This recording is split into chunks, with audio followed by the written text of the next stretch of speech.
Fala pessoal, sejam muito bem-vindos a mais uma entrevista. É uma alegria estar aqui recebendo uma convidada que vai falar sobre um assunto que não é muito comum. A gente já estava conversando aqui sobre como a magistratura militar ela não é tão conhecida assim, né? Então a gente vai ter um papo agora com a Mariana Aquino. Mariana Aquino é juíza federal militar. E a gente vai conhecer a trajetória, vai conhecer como ela estudou, vai conhecer as peculiaridades desse concurso. Tenho certeza que vai ser muito legal. Mariana, mais uma vez, muito obrigado por ter aceitado o convite. Uma honra tê-la aqui para a gente bater esse papo.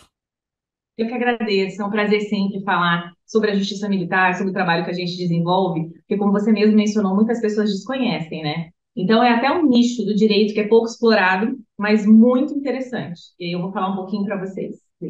Tá, beleza, vamos lá, vamos lá. Tô ansioso aqui para aprender um pouco mais também. Me fala, vamos. O primeiro ponto que eu quero abordar aqui contigo é conhecer um pouco da tua história. Como é que foi a tua história? Você fez só direito ou você fez alguma outra faculdade? Quando você começou direito, você já queria magistratura? Magistratura militar já era um sonho ou foi um sonho que apareceu no meio do caminho? Estou fazendo algumas perguntas só para você entender aí o caminho. Você fez alguns outros concursos antes ou você foi da advocacia direto para a magistratura? Conta aí um pouquinho da tua história. Tá. Bom, na época que eu fiz faculdade, eu me formei na PUC Campinas, né, em Direito, eu fiz Direito. Eu entrei na faculdade, na verdade, porque eu queria ser diplomata. Aí, no primeiro ano de faculdade, eu me apaixonei por direito penal e decidi que eu tentaria as carreiras ou da magistratura ou do Ministério Público. Então, quando eu me formei, eu fazia esses dois concursos. Só que bem na época que eu me formei, saiu a emenda constitucional 45, precisava 3 anos de atividade jurídica. E aí, eu comecei a fazer um monte de concurso de analista de tribunal. Eu passei em três, mas eu passei fora das vagas. E aí, não me chamavam, né? E eu querendo, de qualquer jeito, contar esse tempo. E uma amiga minha, que tinha feito concurso para ser advogada da aeronáutica, me avisou sobre o concurso da aeronáutica. Era uma época, gente, vocês vão lembrar, sim, quem era dessa época, só tinha o PCI Concursos que divulgava as coisas. Tinha aquele É. fórum do Correio Web, então, assim, como faziam os incas, os maias, os astecas, né? Porque hoje em dia a gente tem tantas possibilidades. É, E aí é. eu ficava lá olhando, ela falando desse concurso da aeronáutica, era um concurso, assim, que não tinha tanta divulgação.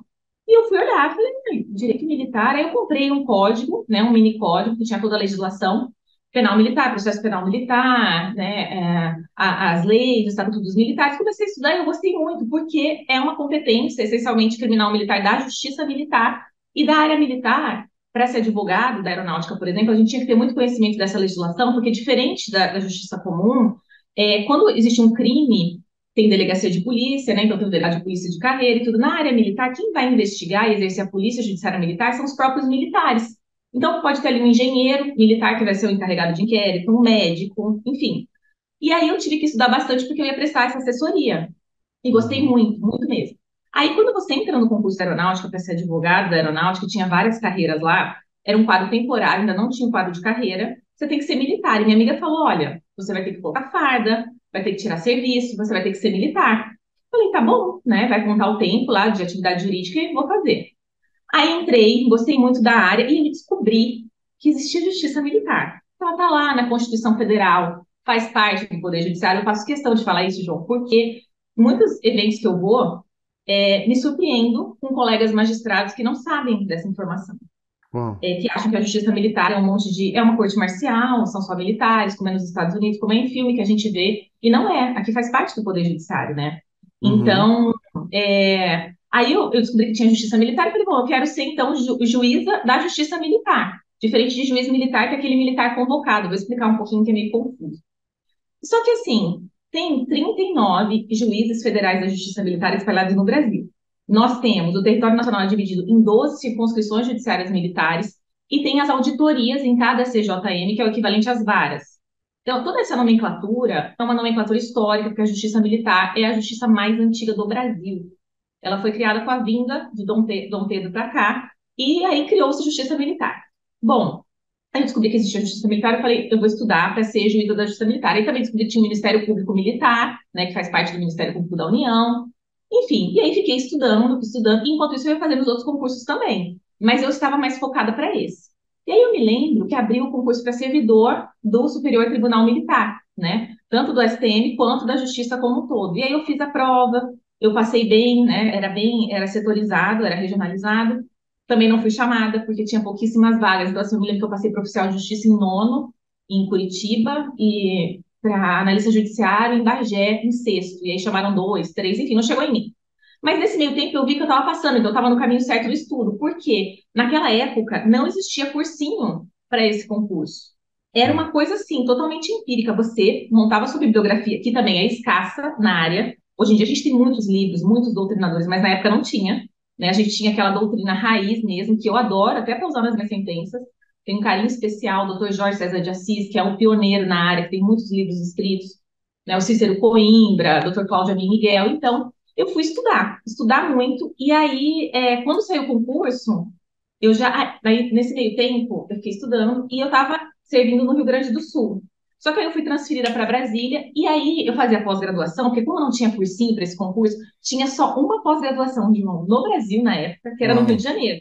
Eu morava em Brasília. Então eu comprava minhas passagens, vinha para o Rio de Janeiro de 15 em 15 dias para fazer a pós, que era também tipo meio que um preparatório, porque eram os melhores professores da área.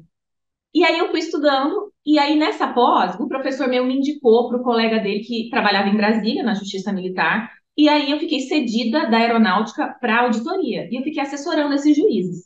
Então foi super importante esse assessoramento, porque eu fazia as decisões, as sentenças, eu manuseava os processos, então já me ajudou muito no concurso, né? Eu já vi o que, que eu ia fazer. E eu me lembro assim, era muito legal, porque um dos juízes que eu trabalhei, eu falei para ele assim: ah, eu posso colocar um dia sua toga? Para ver como é que ela vai ficar. E eu fiquei toda feliz, a toga enorme, né, que ele era grande, mas eu sempre mentalizava que eu ia, sim, antes de dormir eu me imaginava de toga na Justiça Militar, fazendo as audiências.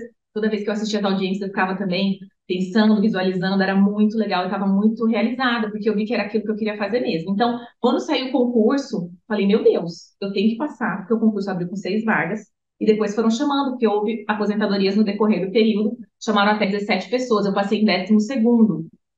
E aí foi muita emoção, porque é um concurso que não tem tanta concorrência assim, se você for comparar com o concurso de magistratura estadual, né, federal, mas é um concurso muito direcionado, que é um concurso de magistratura normal, com as 5 fases que tem, mas cai as matérias gerais, mas também cai as matérias muito específicas. E a gente tem que ter um conhecimento profundo dessas matérias. Então, foi assim, foi incrível eu ter conseguido. Mas aí eu já vou entrar, nem sei se eu tô te Não, antecipando, pode seguir, pode seguir. mas assim, para mim, a trajetória foi muito complicada, porque eu decidi engravidar, né, no decorrer do concurso, então eu planejei uma gravidez, que eu já estava com 35 anos, e até eu pensei, eu vou tomar posse grávida e tal. Aí o que aconteceu? Eu estava com 8 meses de gravidez, uma gravidez tranquilíssima, não tive nem enjoo, e aí eu fui para o Rio de Janeiro fazer o curso da prova oral, que é excelente, um curso aqui direcionado para prova oral, e de repente meu bebê parou de mexer de um dia para o outro. E aí eu liguei pro meu ex-marido, na época, né, meu marido, e ele falou, olha, tenta ir numa clínica, alguma coisa, fazer um ultrassom. Eu liguei pro meu médico, não, você tem que fazer ultrassom. Quando eu fiz o ultrassom, o médico me informou que meu bebê tinha morrido. Simplesmente assim, olha, morreu. Nossa. E eu fiquei em choque, né? Faltavam 3 semanas para a prova oral. Aí eu voltei para Brasília. Eu tive que entrar em trabalho de parto induzido. Eu fiquei 22 horas em trabalho de parto induzido. E assim, aqui aproveitando o espaço para falar que as maternidades não estão preparadas para uma mãe de nasce morto. É muito triste, gente, porque a enfermeira veio e colocou um bercinho do lado da minha cama. Eu falei, olha só, não vai precisar, porque o bebê já está morto, né? Assim, as pessoas não têm essa noção da dor que é uma dor gigantesca. Enquanto eu estava lá, né, sofrendo muito, e eu pensava, meu Deus, eu tenho 2 sonhos na vida. Um é ser magistrada da Justiça Militar e o outro é ser mãe. E o de ser mãe eu não vou conseguir realizar agora, porque o meu bebê, infelizmente, faleceu. Então, quando eu saísse do hospital, eu já estava pensando, eu preciso me afogar nos estudos, porque senão eu vou entrar numa depressão, vou ficar muito mal, sabe? Me apeguei muito a Deus, aí minha família veio para Brasília me ajudar. E aí eu caí matando nos estudos. Só que eu estava com muito medo, porque, assim, no meio do concurso para o final, eu já estava com uma barriguinha, já estava crescendo. Então, assim, a gente passava das etapas, encontrava o pessoal da comissão organizadora, e a prova oral ia ser feita pelos ministros. E como eu vivia no tribunal, né, porque eu trabalhava na auditoria, eu assessorava os juízes, mas eu estudava na biblioteca do tribunal direto, que era uma biblioteca maravilhosa. Falei, meu Deus, se algum ministro me perguntar na prova oral, e o bebê? Porque lá na ficha tinha uma gestante e uma lactante. Eu vou cair no choro, eu não vou conseguir fazer. Tanto É. que eu treinei para a prova oral com o professor Aragonê, um amigo meu indicou, e ele já sabia da história, né? E ele me perguntou, e aí, como é que você tá? Eu falei, bom, se me perguntarem, eu vou cair no choro. Ele chore, se você quiser, chore. Só que aí ia me tirar muito do centro, sabe? Então eu tava Claro. rezando pra ninguém me perguntar nada, pra eu chegar lá e fazer, e graças a Deus ninguém me perguntou nada. Eu tava muito firme na prova. Eu fui super bem, tirei 9,7 na prova oral, eu fiquei bem classificada. Sabia que eu ia ser chamada em breve, porque eles nomearam os 10 primeiros, depois nomearam o restante, né? Então nomearam os 10 primeiros, depois mais dois, e assim foi indo. E aí, nesse meio tempo, entre o final do concurso e a nomeação, porque eu fui na segunda leva, demorou mais, eu engravidei novamente e eu tomei posse grávida do Felipe, né, meu filho, e aí eu tive que tomar injeção de anticoagulante todos os dias na barriga, porque suspeitaram que a minha perda tinha sido pela trombofilia, mas até hoje isso não se confirmou. Então, eu tomei posse grávida com um barrigão de 9 meses, fiz meu curso de formação. No dia que acabou o curso de formação, Felipe nasceu. Então, Uau! assim, aguentou firme até o final. E aí eu entrei de licença maternidade, a minha primeira lotação era até Manaus, mas eu não cheguei a assumir lá, porque no decorrer da licença abriu a vaga do Rio, e eu sou paulista, do interior de São Paulo, então eu falei, bom, vou pegar essa vaga do Rio mais perto, né? Mas eu amo o Rio agora, eu me considero até paulistoca, acho que nem vou sair daqui mais, mas foi assim, eu me lembro que até hoje, né, eu olho com carinho para esse período, porque hoje, eu acabei de fazer audiência, eu me sinto muito realizada na profissão que eu escolhi e que eu tive o prazer, o privilégio de ter conseguido, porque a gente sabe que todo mundo trava muitas batalhas, batalhas silenciosas, às vezes as pessoas não comentam, não falam, e, e é muito difícil, é um sonho realizado. E eu me sinto plenamente realizada no meu trabalho como magistrada e pelos outros trabalhos que eu também posso fazer, né? Não só na atividade jurisdicional, mas como ouvidora da mulher, como presidente da comissão de assédio, como membro do comitê de prevenção e enfrentamento ao assédio lá no CNJ. Então, é algo que me permite fazer muitas coisas pelas quais eu acredito, pelas quais eu estudo, e eu acho que a gente pode ser um agente de transformação social também e isso é muito bacana. Me sinto muito bem por poder realizar todos esses trabalhos.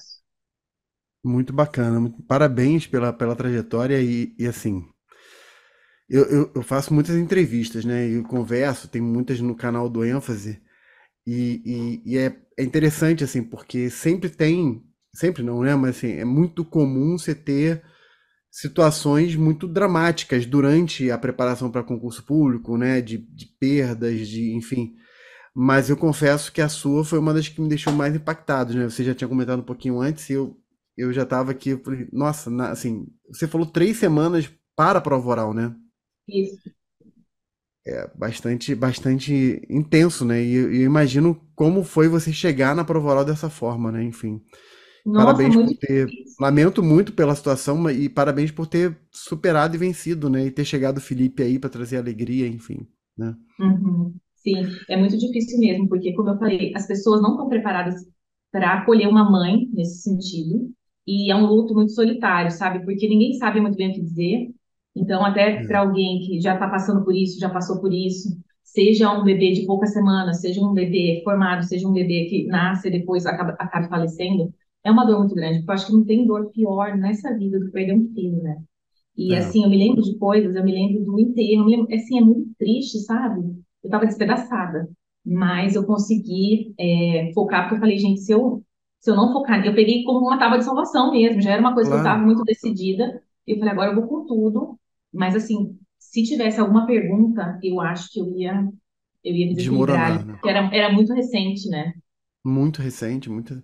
E é É. assim, todo o processo, né, o físico, perder, o processo, o luto, o enterro, né, todo esse momento, realmente, eu confesso que eu não consigo imaginar, né, assim, a gente óbvio que tenta, mas só vivendo realmente para poder estar nisso e foi bom você ter falado isso, uma palavra de solidariedade para quem eventualmente passou ou está passando uma situação como essa, né? Uhum. Mas vamos falar sobre a tua preparação, né? Então, você fez o concurso lá da aeronáutica, passou, depois você conseguiu ir para a própria Justiça Militar, né, assessorando. E como é que foi o teu estudo, né? Porque você falou que são as mesmas matérias comuns da magistratura como um todo, né? E mais matérias específicas. Aí, se puder falar quais são essas matérias mais específicas e como você estudou, enfim, como é que foi a sua estratégia de estudo? Tá. Então, naquela época, como eu falei, não tinha cursinho preparatório para essa área. Hoje em dia já há, as pessoas já têm muito mais ferramentas, né? Uhum. Inclusive mais livros. Mas eu peguei o edital do último concurso, fui vendo ali as matérias e fui montando a minha biblioteca. Eu ia muito para a biblioteca do tribunal, porque não tinha apostila, não tinha nada, gente. E aí eu fui fazendo um caderno. Eu, João, porque isso não vale para qualquer pessoa, cada um tem que descobrir seu método de estudo. Eu gosto muito de fazer resumos. Então, como é que eu fiz? Para a primeira fase, como era questões objetivas, eu usava lá o site do que concursos para as questões gerais, para as questões específicas, que são direito penal militar, processo penal militar, administrativo militar, constitucional militar. Eu estudei, e assim, toda a legislação administrativa militar mesmo, que é muita coisa. Direito internacional dos conflitos armados, que é muito bacana também, uma matéria que eu gosto muito. Mas não tem muita doutrina, né? Você tem que correr atrás. E aí eu ia fazendo uma questão aqui, outra ali, quando tinha de concurso de polícia militar, só que não era na profundidade de um concurso para magistratura, porque os últimos concursos tinham sido há muito tempo da magistratura, da Justiça Militar da União. Então, eu criava questões, sabe? E eu memorizava muito a legislação, muito. E eu também, a jurisprudência do tribunal, eu também lia muito, assim, porque tem muitas coisas que se repetem. Então, eu estudava muito a jurisprudência, eu fazia, aos domingos, eu lembro que eu tirava para ler jurisprudência e fazer alguns resumos de jurisprudência. Algumas frases que saíam mais, algumas questões que eram mais, sempre eram trazidas, né? E eu fazia esse resuminho. E aí, para a primeira fase foi super tranquilo.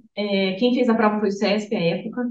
Daí, na segunda fase, prova dissertativa. Aí para a prova dissertativa, o que que eu fazia? Quando eu estudava para objetiva, porque como as fases iam ser muito próximas, aos domingos eu fazia estudo de jurisprudência e eu mesmo criava umas questões e eu ia respondendo. Só que eu ia respondendo no estilo CESP. Então, eu fazia uma introdução, tudo muito objetivo, porque não dá para escrever muito. E eu tenho um problema sério, João, que minha letra é muito feia, porque eu sou muito agitada e eu escrevo como eu penso, entendeu? É rápido, é um negócio meio, né? Não é aquela coisa bonitinha e tal, que eu sei que tem pessoas que têm letras maravilhosas, gente. Infelizmente, minha letra é feia.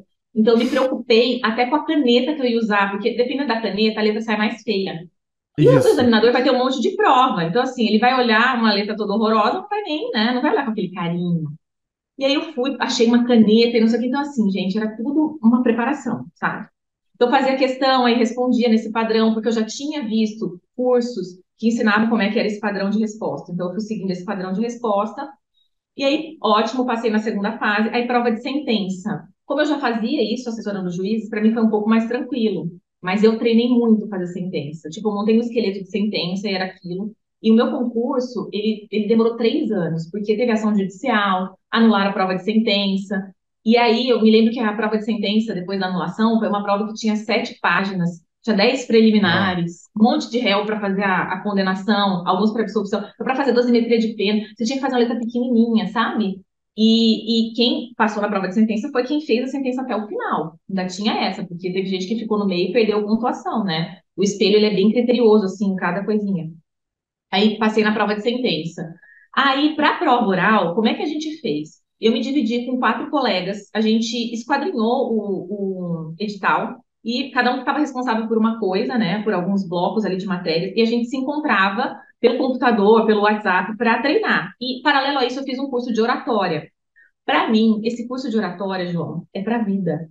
Porque a prova oral nada mais é do que te testar quando você estiver numa audiência, quando você estiver dando uma palestra, te Sim. traz ensinamentos para a vida. Então, assim, até hoje eu aplico esses ensinamentos, sabe? Foi super Uhum. importante esse curso. E a gente faz o curso com candidatos da Justiça, da Magistratura Estadual, Federal, do MP. Então, é bacana porque te desafia também. Eles fazem Claro. perguntas muito inteligentes.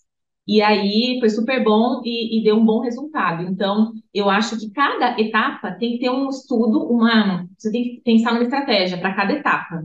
Lógico que hoje a gente tem bons cursinhos e preparam muito as pessoas, mas eu acho que tem que pensar no estudo conjugado. Porque se você estudar, na minha opinião, para a primeira fase, depois estudar para a segunda fase, você vai perder muito tempo. E as fases normalmente são muito próximas. Então você Mas tem que você, correr atrás. quando você fala estudar para as duas fases, você no D0, né, no dia zero, você já começou com essa mentalidade ou você desenvolveu isso lá na frente? Não, eu comecei com essa mentalidade, porque Tá. eu queria um estudo mais objetivo e mais dinâmico. Então, por exemplo, não tinha apostila, eu pegava a doutrina, grifava, fazia resumo. Então, quando eu fui fazer, por exemplo, quando eu resolvia minhas questões de dissertativas, Eu tinha tudo isso na minha mente. Aí eu conjugava com a doutrina e com a jurisprudência, aí eu ia colocando, sabe? Então, eu achei Uhum. que foi. E todos os dias eu estudava duas matérias. Então, eu gostava de diversificar. Porque eu já trabalhava com isso, então me ajudou. Mas as matérias que eu não tinha tanto contato, de processo civil, é uma matéria que para mim é difícil. Até hoje é difícil. Então, eu estudava com mais afinco, eu tinha menos vontade. Então, eu falei, não, eu preciso estudar, preciso fazer um caderno decente, preciso de uma boa doutrina. Eu acho que você escolher boas doutrinas te dá uma base importante, principalmente para a prova oral também. Para você citar, para você trazer. Mais uma vez, são coisas que eu uso até hoje, né? Eu tenho meu Claro. caderno com o maior carinho do mundo, meu caderno de estudo para concurso. Uso até hoje, eu gosto de escrever. E assim, para quem gosta de caneta colorida, gosta de colocar post-it, faça o que você quiser, o que for te ajudar, a memória fotográfica ali, eu acho importante. Com certeza, com certeza. O... É interessante o que você falou, né? Porque assim, e você fez esse comentário, né? Que a pessoa tem que achar o que funciona pra ela, né? É, porque eu já vi gente falando o seguinte, né? Até colegas seus de outras magistraturas, né? Falando assim, eu não me preocupei de jeito nenhum com a segunda fase, só me preocupava com a primeira fase porque eu tenho que, afinal de contas, passar na primeira fase. Depois eu vejo o resto, né? No seu caso, você já começou desde o início olhando para a segunda fase, né?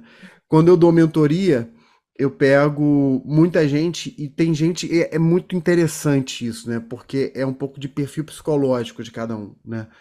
Então, por exemplo, tem gente que, se estudar todas as matérias ou muitas matérias ao mesmo tempo, o nível de ansiedade da pessoa vai lá para cima.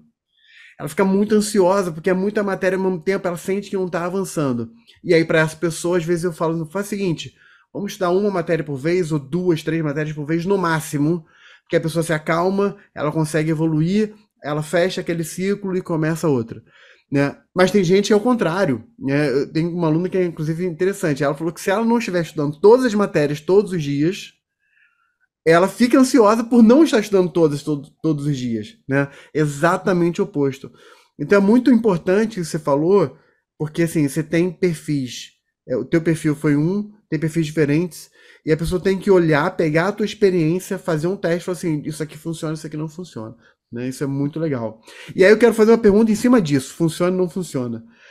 Na tua trajetória, o que que para você não funcionou? Você falou assim, vou tentar fazer tal coisa, eu fiz tal coisa, e de repente, no meio do caminho, você pensou, isso aqui não tá funcionando, vou abandonar. O que que foi isso? Eu me Teve isso? lembro, teve um curso online que eu comprei, acho que era de Direito Constitucional. E aí, João, eu ia assistir essas aulas à noite, eu estava cansada. Porque, eu esqueci de falar uma coisa, tá? Mas que funcionou para mim, gente. Eu sempre falo isso, porque a pessoa fala, esse é o sucesso, é a receita da aprovação, não tem nada a ver. Não. Quando eu passei da segunda fase, é, eu trabalhava à tarde, né? Então, o que que eu fiz? Eu ia dormir 8h30 da noite, acordava 3 da manhã, porque eu gosto muito de estudar cedinho, de manhã eu rendo muito. E eu estudava até 11h30, meio-dia, mais ou menos. Eu almoçava e ia para o trabalho. Então, esse curso de direito, que eram umas aulas, eu colocava para assistir um pouquinho antes de dormir. E, gente, não dá. O professor falando, porque naquela época não tinha nada de acelerar a matéria, e eu também, cá entre nós, não gosto desse negócio de acelerar. Eu acelero o áudio de WhatsApp, que eu não tenho muita paciência, mas assim, a aula não dá para acelerar. Não dá. Eu fiz um curso agora maravilhoso, EAD, e eu assisti todinho, fiz resumo, como eu fazia, é muito gostoso. E aí, essas aulas de constitucional, que era um professor muito bom, eu caía no sono, porque era aquele negócio monótono, eu estava cansada do dia inteiro, então eu acho assim, é bom você Claro. criar estratégias para os momentos. Então, uma matéria que vai te demandar muito, que você não é muito bom, você precisa estar com a cabeça muito limpa para poder estudar essa matéria. Uma Sim. matéria que você tem mais facilidade, vê o horário do dia que você vai colocar, porque muita gente trabalha, muita gente tem filho, tem que ir adaptando a sua realidade. Então, para mim, não funcionou assistir aula de direito constitucional, por exemplo, à noite. Eu só dormia. Até uma música pro meu ouvido, que eu ouvia a aula do cara e dormia, Bum. né? Embalava, né? É. Aham. E, nisso você falou, achei interessante, você falou sobre matérias que você tem mais ou menos afinidade, né? Você comentou que o processo civil você tinha pouca afinidade, né? Como é que você estudou o processo civil para vencer essa dificuldade ou essa falta de afinidade? Eu procurei uma doutrina Uhum. assim que também fosse mais fácil, porque tem algumas doutrinas que são excelentes, mas para pessoas que têm mais domínio da matéria. Ah, Então você precisa analisar. Eu lembro que eu comprei dois, três livros E depois eu achei um desses três livros, não me lembro agora qual, que eu gostei mais e me facilitou mais. Então, eu me agarrei naquela doutrina e eu estudava aquela doutrina. Eu estudava várias vezes, porque para mim era difícil mesmo, sabe? Eu tinha realmente essa dificuldade. Mas aí deu tudo certo. Até porque processo civil caiu na primeira fase e na segunda fase, salvo engano. Na prova oral, eu não me lembro se caiu, eu não me lembro. O que eu sei que não era tão explorado porque a gente não trabalha com isso. Agora, talvez até a gente tenha um aumento de competência, e aí sim a gente vai precisar realmente se dedicar ao processo civil com Tá. maior afinco, né? Porque, obviamente, desde a época do meu concurso já houve muitas mudanças. É. Mas eu me lembro disso. Eu fui procurar doutrinas e nada que fosse muito rebuscado, porque eu não tinha essa base, já para mim já foi difícil, porque na faculdade, como era uma matéria que de cara eu já não gostava e não fiz estágio na área, eu fiz estágio só em penal também, é uma coisa que eu acho que me atrapalhou um pouco, sabe? Eu acho que eu Uhum. deveria ter feito estágio em várias áreas para poder conhecer melhor. Eu me Tá. agarrei no penal, que era o que eu gostava, e fiquei na minha zona de conforto. Porque quando você está fazendo faculdade, você tem que ir testando, né? De repente você até se apaixona por outra área de direito do trabalho, sei lá. Eu não queria saber, eu só queria penal mesmo.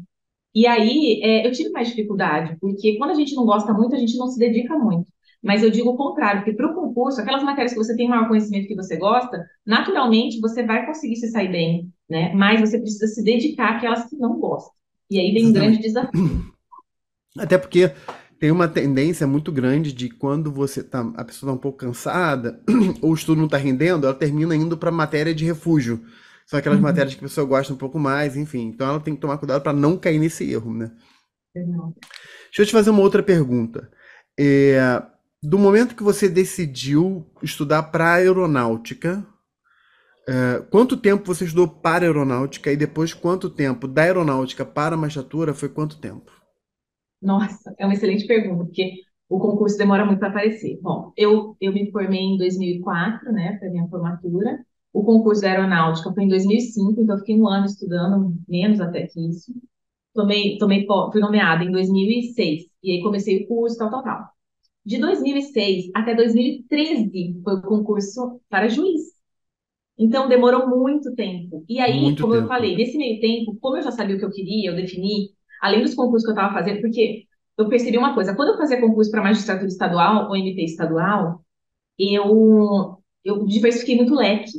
Eu percebi que quando eu foquei para a magistratura militar e fui estudando só essas matérias e fui fazendo os concursos que tinham correlação, como servidor do tribunal, servidor da justiça militar, eu vi que eu estava no caminho certo, porque eu estava passando. Como eu falei, eu passei, mas passei fora das vagas, não fui chamada, mas eu vi que estava dando certo.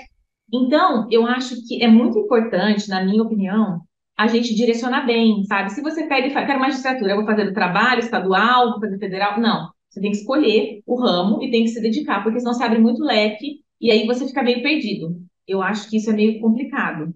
Então, quando eu foquei e estudei com afinco as matérias que caíam mais no meu concurso, eu vi que deu um resultado. Entendi.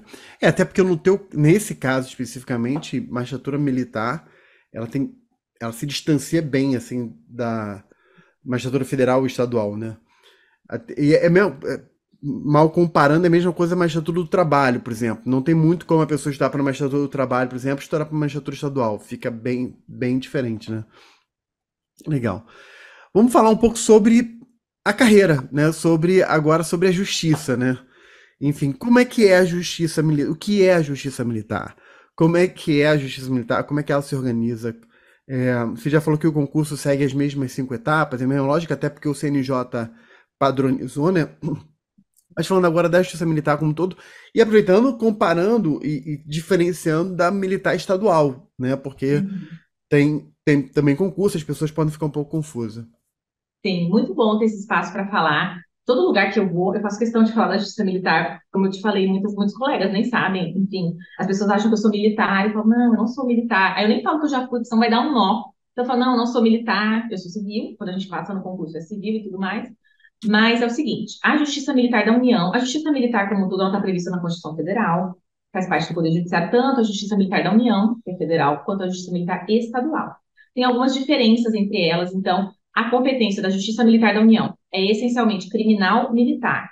Nós processamos e julgamos crimes militares, independente deles terem sido praticados por civis ou militares. Então, nós julgamos civis. A Justiça Militar Estadual não julga civil. julga apenas PMs e bombeiros que pratiquem crimes militares. E a Justiça Militar Estadual tem uma peculiaridade, que ela julga também ações referentes a atos disciplinares militares. Ela tem essa competência civil. Nós estamos batalhando pela nossa ampliação de competência justamente para atuar nessa área também. Acho que seria muito importante, porque nós temos toda essa expertise, esse conhecimento, esse estudo profundo, né? Eu acho que seria muito interessante aproveitar e ficar na Justiça Militar do que na Justiça Federal, que já tem tanto processo, tanta coisa, enfim. Bom, na Justiça Militar da União, então, nós processamos e julgamos crimes militares. Aí, o que dá um nó também na cabeça das pessoas, João, é o seguinte: o juiz federal da Justiça Militar tem uma diferença. Eu até fiz um vídeo para falar isso, porque várias vezes eu vou dar palestra e falo, juíza militar, eu não sou juíza militar, gente.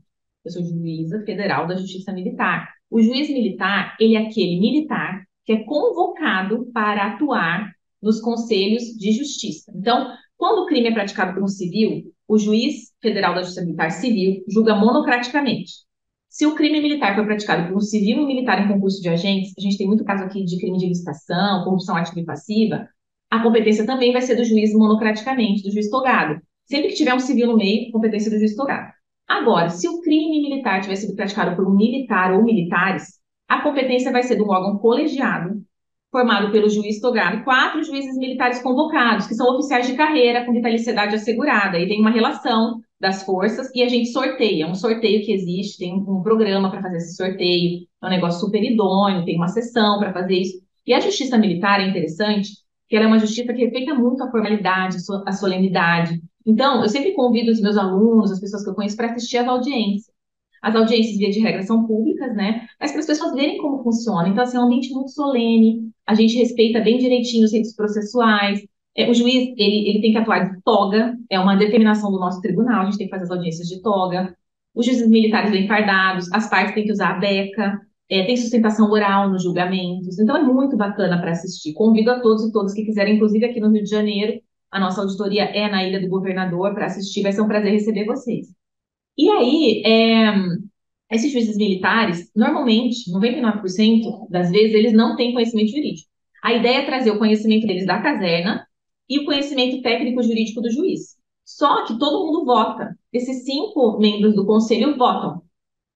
O voto de cada um tem o mesmo peso, então o voto do juiz não vale mais que o voto dos juízes militares. E nós temos 2 tipos de conselho de justiça. Um, que é o Conselho Especial de Justiça, que é constituído para processar e julgar oficiais que cometam crimes militares.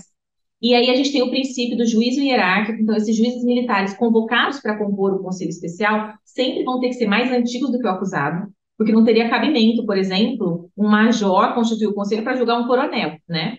E no caso do Conselho Permanente de Justiça, ele é composto para processar e julgar as praças. Então, como é composto sempre por oficiais, eles sempre serão mais antigos do que as praças. E os oficiais generais têm foro por prerrogativa de posto e vão ser processados e julgados no Superior Tribunal Militar. Então, tem essa diferença, aí as pessoas confundem muito isso, vê ali o juiz togado com os juízes militares. Então, eu tive um processo que teve muita repercussão midiática e as pessoas ficavam muito confusas, assim, achavam que todo mundo era militar, porque a gente também, João, é importante mencionar, na Justiça Militar, nós temos alguns militares cedidos que trabalham aqui.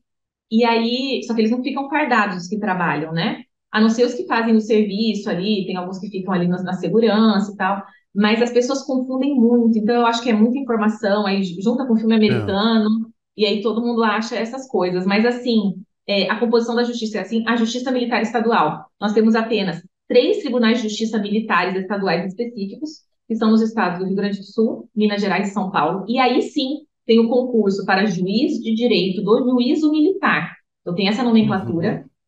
Eles também têm uma competência monocrática para julgar quando a vítima for civil. Eles nunca vão julgar civis, mas quando a vítima for civil, eles vão julgar sozinhos. Quando o crime for praticado por militar contra militar, eles vão julgar no colegiado. Então, aí os sorteados são os membros da polícia, os oficiais da polícia militar e bombeiros militares que vão compor esse colegiado. E tem uma estrutura fantástica. Eu acabei de dar aula no curso de formação para os juízes de direito do juízo militar de Minas Gerais, que foi o último concurso. Uma turma muito boa, muito competente e, assim, foi muito bacana, porque é uma estrutura fantástica dos tribunais militares estaduais, tribunais de justiça militares estaduais.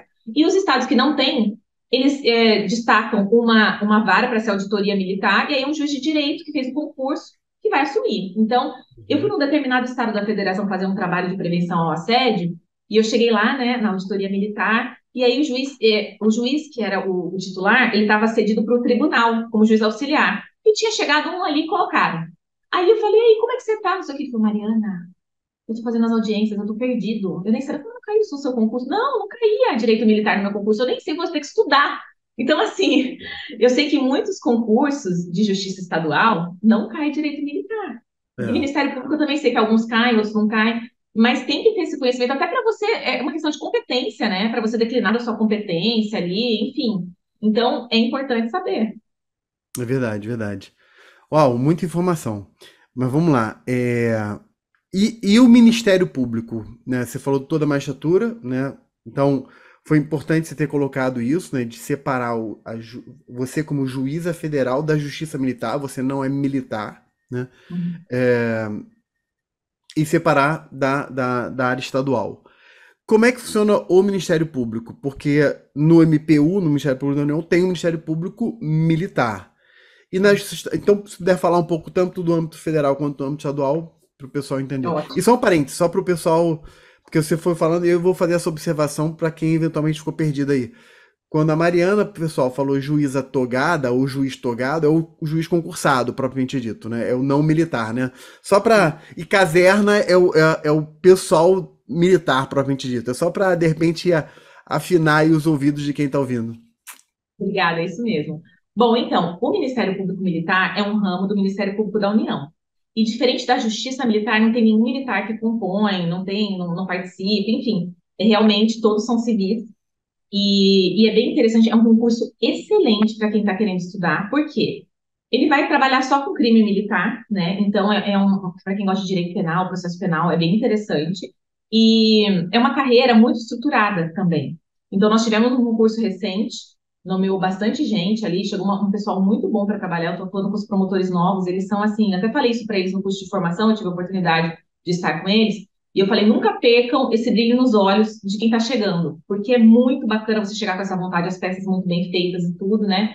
E é um concurso muito bom para quem quer fazer. Também cai a parte geral, cai direito constitucional, direito administrativo, civil, processo civil, penal comum, processo penal comum, aí vem penal militar, processo penal militar, e todas as matérias da área militar propriamente ditas, que realmente é o que é mais cobrado, com mais peso, assim, né?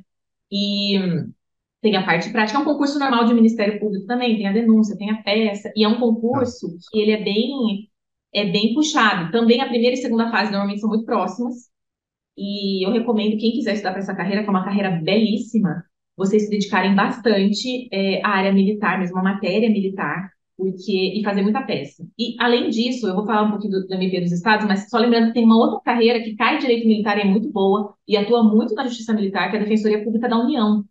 Os Uhum. defensores públicos que atuam conosco aqui, todos, sem exceção, são brilhantes, excelentes. O que acontece, João? Às vezes o advogado é um parente do acusado, ele fala assim, pô, o cara atua na área trabalhista, na área criminal comum. Atua, pô, me defende aí na justiça militar. Aí a pessoa vem. A pessoa não tem conhecimento. Nós temos Código de Processo Penal militar, o rito é diferente, tudo diferente. Aí a pessoa chega aqui, eu abro a audiência e já começa a pedir um monte de coisa que não tem cabimento.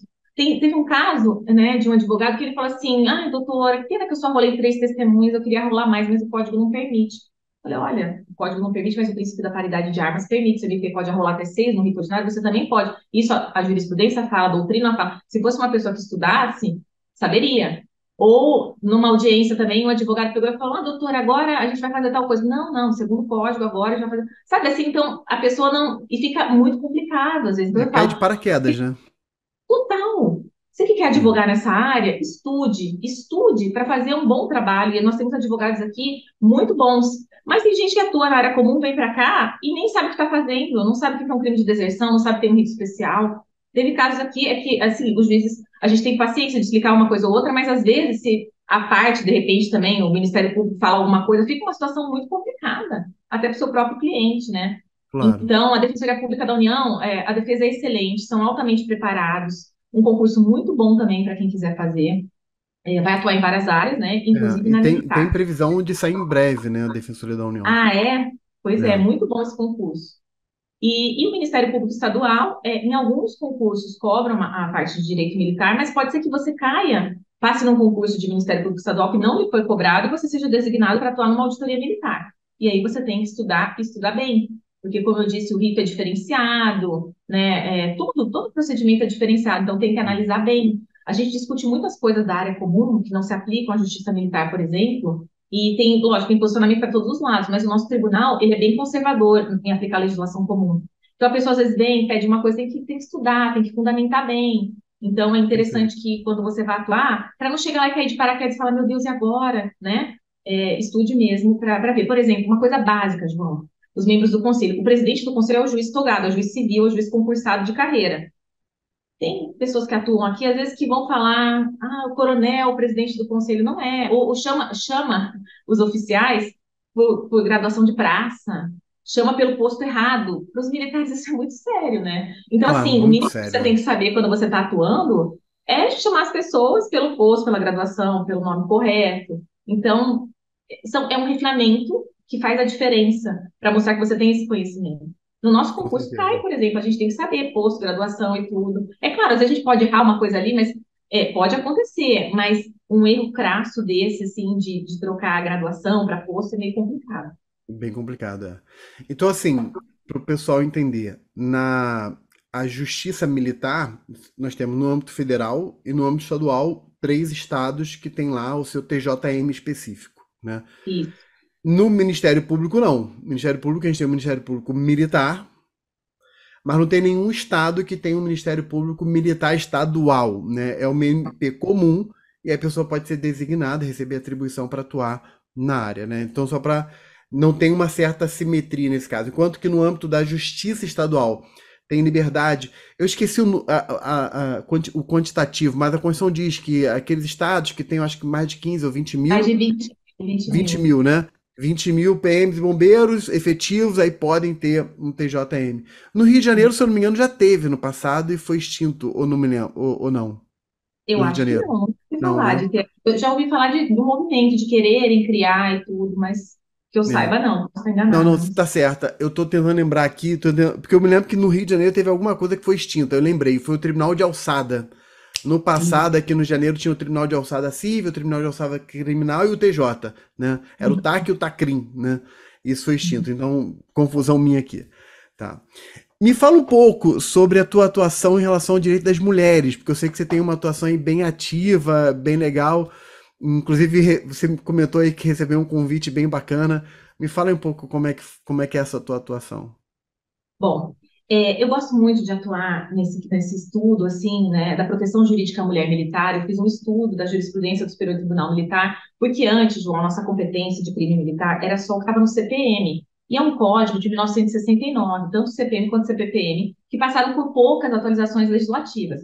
Ao passo que o CP e o CPP estão sempre sendo atualizados com a evolução da sociedade, necessidade de criação de novos tipos penais, novos procedimentos.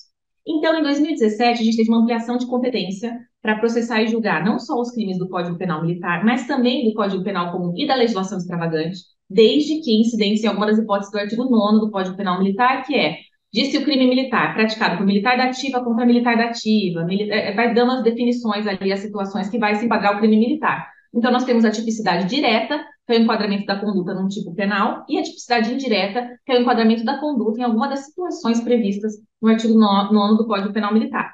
Com essa ampliação de competência, nós passamos agora a processar e julgar, por exemplo, crimes contra a dignidade sexual, assédio sexual, importunação sexual. Passamos a processar e julgar também crime contra a liberdade, perseguição, violência psicológica contra a mulher. E aí nós fomos percebendo que isso estava aumentando muito. E na época da pandemia, eu desenvolvi um estudo com relação a isso, acabou virando uma cartilha, conhecendo a proteção jurídica à mulher militar, que o tribunal publicou, né? Eu escrevi em Legal. conjunto com a minha então assessora, a doutora Camila, e teve uma repercussão muito boa. E aí, eu sempre era convidada nas organizações militares para falar no Dia Internacional da Mulher. Vamos chamar a doutora Mariana para falar com as militares. Fui uma, duas vezes. Na terceira vez, eu estava na Marinha, pedi para falar com o comandante, eles sempre recebem a gente com maior educação, todos os militares são muito educados. Falei, comandante, eu gostaria de fazer essa mesma palestra, mas para um público misto. Eu gostaria de fazer no auditório ali que cabe umas 1.000 pessoas. Teria como a gente fazer? Ele, claro, doutora Mariana, vamos fazer. Aí fiz no auditório do Corpo de Fuzileiros Navais, João, lotado, homens e mulheres. E essa palestra que eu trago algumas jurisprudências do tribunal bem pesadas, assim, para mostrar como é. Como a mulher militar sofre assédio sexual. Eu fiz um estudo junto com o doutor Rodrigo Furro, que é um juiz de direito de Goiás, que já foi militar, ele é um estudioso do direito militar. Que nós fizemos uma pesquisa em 2021 sobre assédio sexual nas instituições militares. Então, nós temos os dados. nós temos depoimentos de mulheres, e eu trago tudo isso. E assim, a mulher militar ela é muito silenciada, porque ela tem medo, a hierarquia inibe muito que ela fale alguma coisa, ela fica com medo de ser estigmatizada, e ela Entendi. vive num ambiente predominantemente masculino, em que a competência dela está constantemente sendo julgada, ela está constantemente sendo julgada enquanto mulher, enquanto militar. Então, eu acho muito pertinente trazer essas questões. E aí é muito bacana, porque quando eu comecei a fazer esse trabalho, várias organizações militares me convidaram, e aí eu comecei a estudar com mais afinco essa questão do assédio sexual, divulgar. Agora eu estou escrevendo um livro, né, sobre assédio moral, sexual e discriminação, fruto do meu trabalho lá no CNJ. Então, assim, foi espalhando, e muitas, como ouvidora da mulher, muitas mulheres militares me procuram para relatar questões, mas para ter um acolhimento, porque o papel da ouvidoria da mulher é acolher e encaminhar. E aí a gente ouve histórias muito pesadas e elas têm muito medo, porque elas têm medo de serem estigmatizadas, elas têm medo dos maridos, porque vão achar que de alguma forma elas deram uma liberdade.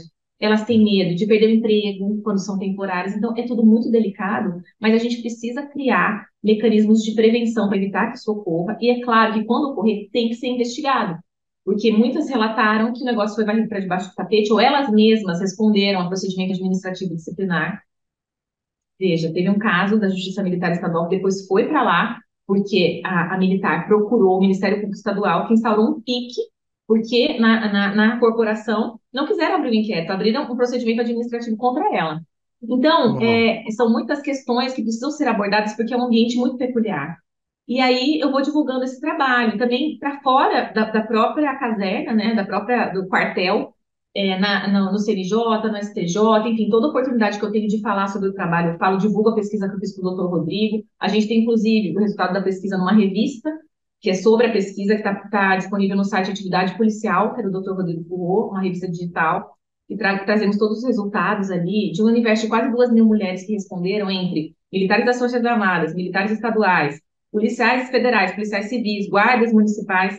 74% relataram terem sofrido algum tipo de assédio no ambiente de trabalho ou em decorrência do trabalho.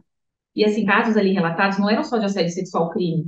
Teve de estupro, teve de importunação sexual, teve de tudo que vocês podem imaginar.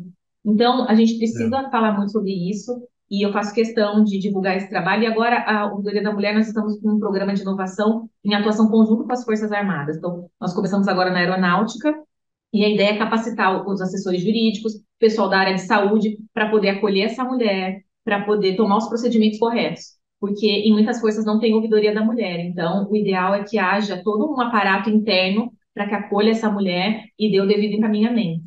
Entendi. E você tem sentido a abertura, das instituições, de forma geral, para poder fazer esse trabalho de conscientização, de expansão, de proteção jurídica? Ou ainda Olha, sente algum tipo de... Porque, assim, é um ambiente que foi muito masculino durante muito tempo, né? E, e como é que tem sido, assim, esse movimento, não só do teu trabalho, mas o acolhimento do teu trabalho, né? olha, me surpreendeu muito, tem sido fantástico. Porque quando Olha eu que comecei legal. as palestras, várias forças e várias unidades começaram a me chamar. Eles pedem, eu não tenho mais agenda. Eu até conversei com a Camila, que fez a cartilha, eu falei, Camila, você vai ter que fazer umas palestras, porque eu não estou dando conta mais. E assim, eles querem abordar o assunto. E eu acho que isso já mostra uma grande evolução. É claro Claro. que é uma mudança de cultura, que não vai ser do dia para a noite. Ainda existem muitos casos, né? Mas é muito importante falar sobre isso, porque se os homens são obrigados a assistir a palestra, eles vão refletir sobre, mesmo que eles discordem, que eles acham que é mimimi, eles vão refletir sobre isso. E uma coisa que eu Uhum. sempre peço é para ir nas unidades de educação. Então, na escola naval, por exemplo, no colégio naval, que admitiu a primeira turma de mulheres ano passado. Para você ter uma ideia, o comandante anterior, não, é o mesmo comandante, o comandante da turma anterior que iria recepcionar essas mulheres e o mesmo que recepcionou as mulheres pediu para dar uma palestra nos 2 anos, no ano anterior e esse ano, para recepcionar essas mulheres. Me deu ainda a oportunidade de conversar com as alunas, para ver como é que elas estavam. Elas relataram algumas coisas para mim. Por exemplo, agora eu vou dar em junho uma palestra na AMAN. Então, eu gosto de falar com as mulheres militares, com também os homens, conversando. E eu noto que, por exemplo, os alunos, eles têm uma preocupação em receber bem essas mulheres, em não perpetuar preconceito, sabe? Mas é algo que está muito arraigado na nossa sociedade. E eu falo isso de carteirinha por ser mulher, e mesmo como magistrada, já ter passado por algumas situações de discriminação na minha atuação. Então, a gente precisa constantemente estar mostrando aqui a gente veio. Imagina para uma militar. para ela é mais difícil ter que fazer isso. Então, a gente precisa realmente de um trabalho preventivo forte. E eu tenho tido muita abertura nesse sentido. Muito bacana, muito bacana. Parabéns pelo trabalho. Sempre importante a proteção, né? Enfim, sempre importante. Estamos caminhando aqui para o final e eu adorei, foi ótimo. Acho que vai iluminar assim, o caminho de muita gente. É, até tanto a tua trajetória, estudo, quanto esse conhecimento, né, da magistratura. E é muito legal essa tua atuação em relação à questão da proteção jurídica da mulher militar, porque mostra que um juiz, de forma geral, ele não precisa ficar adstrito apenas a causar um bom impacto no julgamento dos casos que efetivamente lhe são colocados, mas de propagar um conhecimento e de gerar transformação. Isso é muito legal, né? Uhum, sim, eu Eu acho vou, excelente.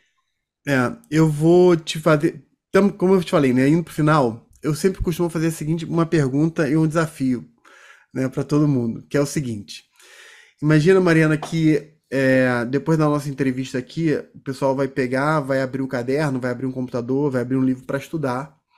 E a primeira coisa que essa pessoa vai ver é uma frase sua. By Mariana Aquino. O que seria Nossa, essa que frase? responsabilidade. O que eu É, falaria? Eu acho que eu gostaria de dizer o seguinte, gostaria de deixar uma mensagem de esperança. Não importa o que aconteça com você, importa o que você vai fazer disso e onde você quer chegar, sabe?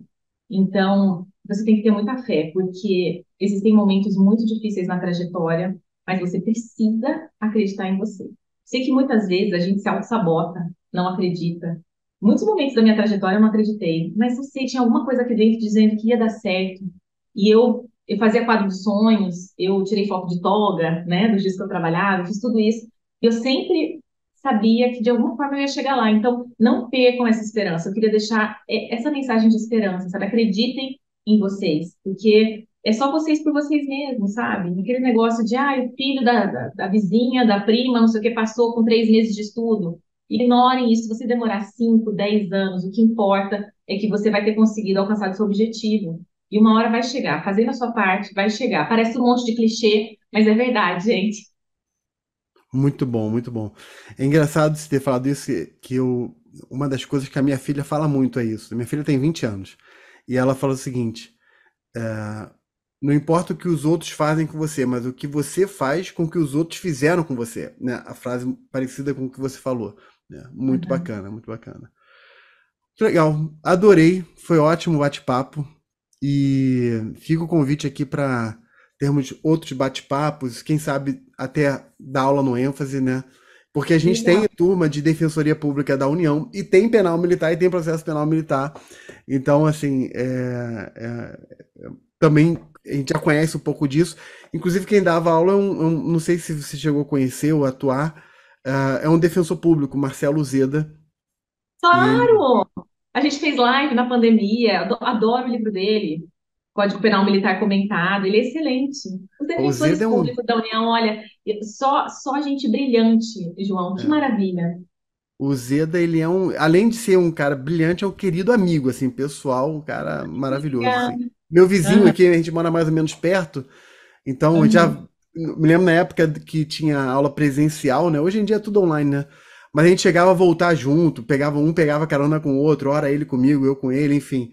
Então é um querido, é um querido. Que bacana. Mais uma vez, obrigado.